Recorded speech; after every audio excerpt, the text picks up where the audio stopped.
Oke, teman-teman, saya berjumpa kembali di pertemuan mata kuliah jaringan.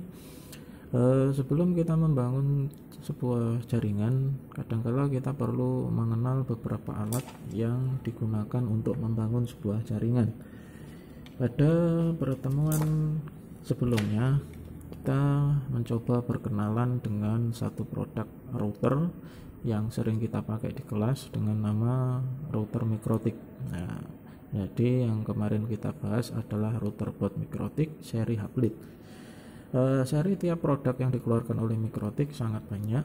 Jadi yang kita pakai Hublit salah satu alasannya adalah dia ramah di kantong, artinya tidak terlalu mahal, tapi dengan hasil yang tetap maksimal, tentunya dengan batasan-batasan tertentu. Oke, pada pertemuan kali ini ada beberapa alat lagi yang perlu kita kenal supaya saat membangun sebuah jaringan itu sudah kita bisa tahu fungsi tiap fungsinya dan untuk apa saja.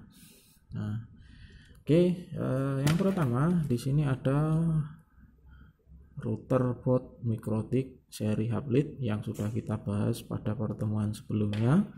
Kemudian di sebelahnya ada sebuah alat. Nah, ini yang kalau tidak kenal biasanya tidak tahu fungsinya untuk apa.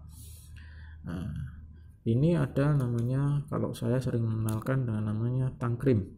Jadi tool untuk melakukan crimping konektor dari sebuah jaringan. Nah, jadi kira-kira bentuknya seperti ini.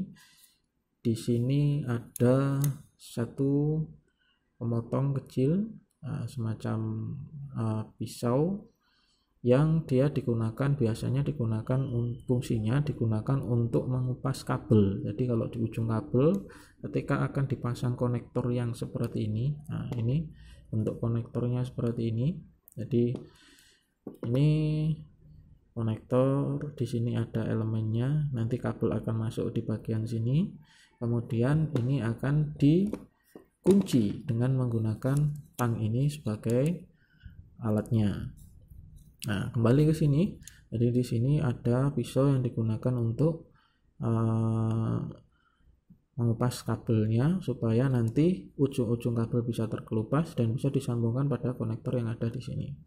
Nah, tangkrim ini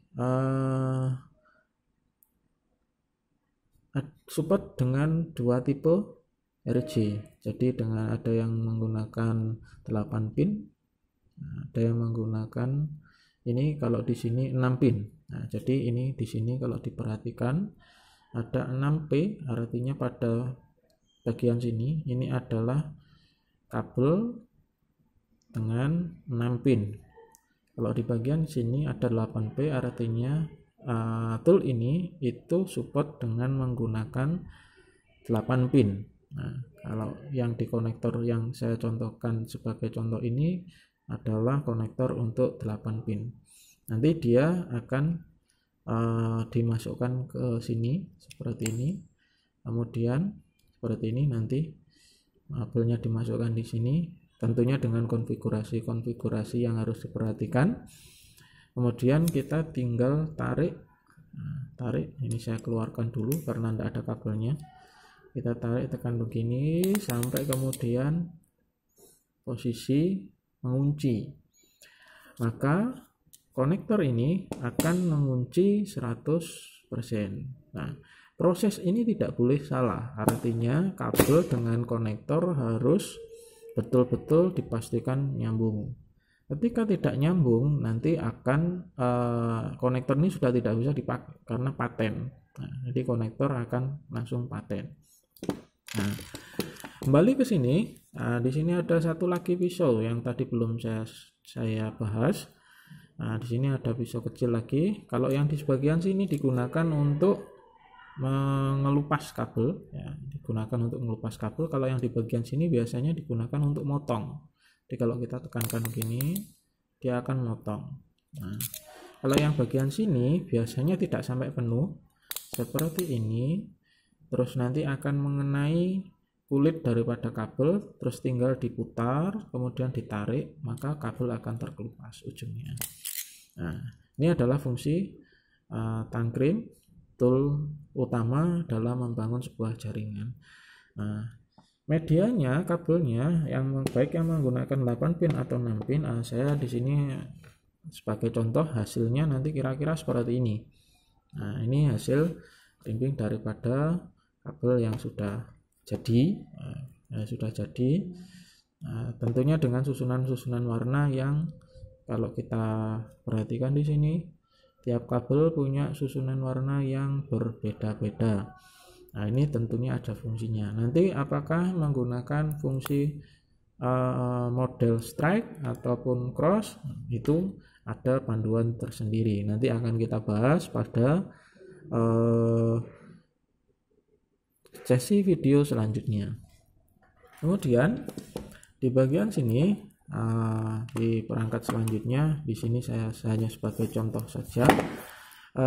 Ini ada sebuah perangkat dengan banyak colokan yang hampir sama seperti yang namanya router board, tapi ini adalah contoh daripada hub.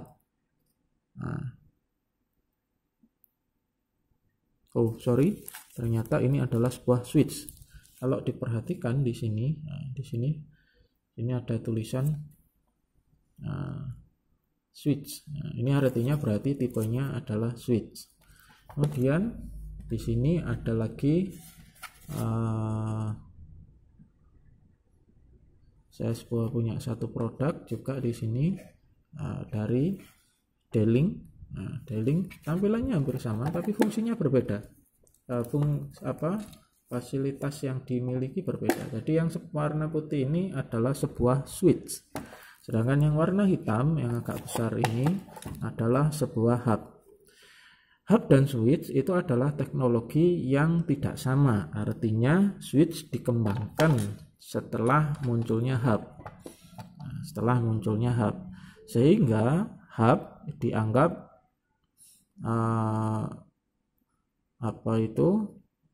dianggap kemampuannya satu step di bawah switch, karena memang switch diciptakan untuk mengatasi masalah yang ditimbulkan pada hub. Nah, perbedaan switch dan hub sering saya bahas di kelas. Intinya secara garis besar, hub pada dasarnya hanya bertugas untuk mengirim atau mengatur lalu lintas data tanpa memiliki kecerdasan, sehingga terjadinya loss data, terjadinya benturan data, sehingga data tidak sampai kepada target pengirim, pada penerimaan pengirim, itu sering terjadi. Namun dengan menggunakan switch ini yang kecil ini menjadi satu step lebih baik. Kenapa? Karena pada hub data itu tidak bisa ditahan, namun pada switch bisa ditahan, sehingga bisa meminimalisir yang namanya benturan data pada saat transmisi, sehingga presentasi data yang bisa dikirim menjadi lebih besar dibandingkan hub.